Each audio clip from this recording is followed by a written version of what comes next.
Terveeksi taas pitkästä aikaa. 2 kuukautta sitten taas on viimeisin video tulla, kun oltiin puruja imemässä tuosta yläkerran eteisen kohdalta. Ja sen jälkeen mitä ollaan saatu tehty, niin on lattia saatu oikastu.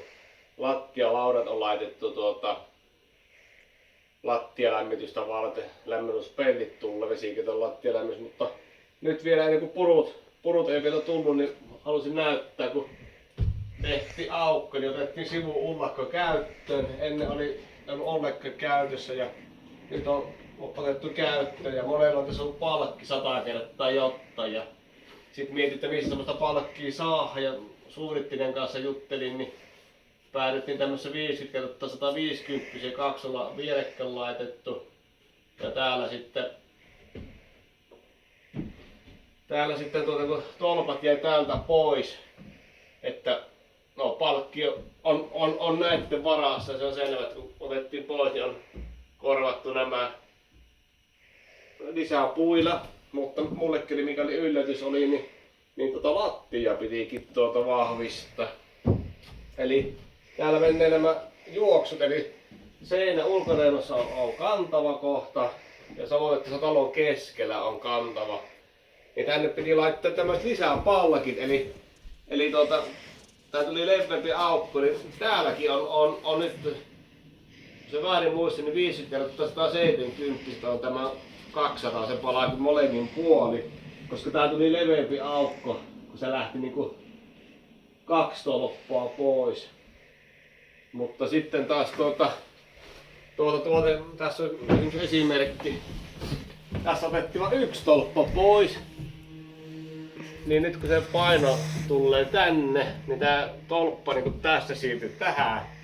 Niin nyt sitten täällä kun on palkki 50 kertaa 200, niin sinnekin laitettiin se 170 kylkeen. Mutta tällä puolella riitti yhdelle puolelle pelkästään riitti. Ettei tarvinnut molemmin puolin laittaa. Tää tulikin yläkerran tästä huoneesta ja tulikin kaikista levein tuli tähän, että sillä tuli tänne molemmin puolin 2 näitä ja sitten lattia myös 2 ja 2 vahvistamaan sitä. Joo, pause on. Joo, tässä vielä tarkemmin selostettuna, eli kun katon paino on ennen jakautunut 3 tolpalle ja nyt 1 tolppa lähti pois tältä kohdalta, niin tolppa korvattiin tuonne sivulle ja toinen tuli tuonne lisää.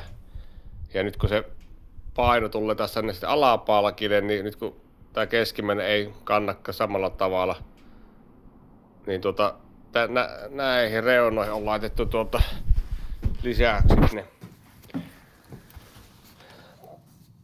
lisää palkit tuo aiemman palkin viereen. Tänne kun lähti 1 pystytolppa pois, niin tuli yhdelle puolelle vaan tuli täällä yhdet lisää sitten. Sitten taas tällä toisella puolella, niin täällä kun lähti 2 tolppaa pois täältä, niin tänne tuli sivuillekin 2. Ja nyt kun se paino tulee näihin, kohdistuu näihin tolppiin, niin siellä on sitten vahvistettu molemmin puolin tuo palkki täällä, mikä on ollut alhaalla. Tässä jollekin vinkkiä, jos joku suunnittelee sivu-ullakoitten käyttöottoja. Tai 100 palkit olikin vakioina, niin samanlaista menee tuonne kattotuolille asti tuki. Täällä nämä kannakepalkit 50. Hän eli 80, kun oli tarkas, niin kannattelemassa kattoo siitä. Muuta onkin nyt purut saatu pois ja lattialaudat on laitettu ja koolattu. No, vuodesta on tehty juoksut tuonne alle, oikaisu lattia ja rauttahan tehty, kun saadaan tuo puhallus villa eli ääni ja lämpö erissä. Kun lattia lämmissä olisi tarvitse laittaa vesi kierralla, niin seuraava vaihe olisi saada ne eristeet sinne, että päässä lattia lämmönlevyjä laittamaan. Ja kun maalämpö, niin tämmönen maalämmöllä on tarkoitus viilentää tätä yläkertaa, kun tää menee kesällä niin kuumaksi, niin täällä on myös putkiveot tää valmiiksi tehty tänne. Tulee se yläkerta vessa tulleen. Siinä on vähän lattia vielä matalemmalle koolattu, että se tulee nyt ossakohin voi tulla 2 kipsilevyä vielä päällekkäin, niin se on pikkusen alempana, että saa tuonne lattiakaivolle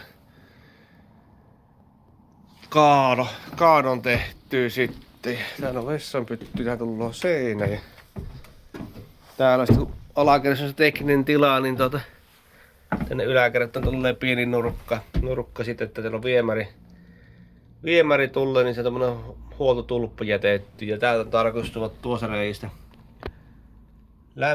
lämmin vesikieto, että saa tuolla yläkerta lattialla lämmityksen ja tänne tulisi jakotukki tänne seinään ja sitten tuossa eilen on ilmanvaihto putket porasin tänne myös sitten.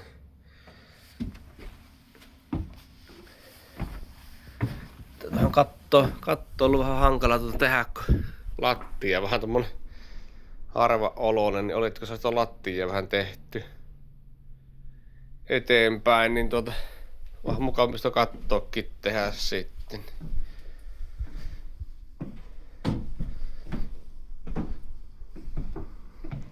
Kevään merkkejä, kun aurinko paistaa nätisti. Lämpötilaakin yllällä on pakkasen aamun jälkeen 16 reilun. Mukava työskentely lämpötila on, että kyllä.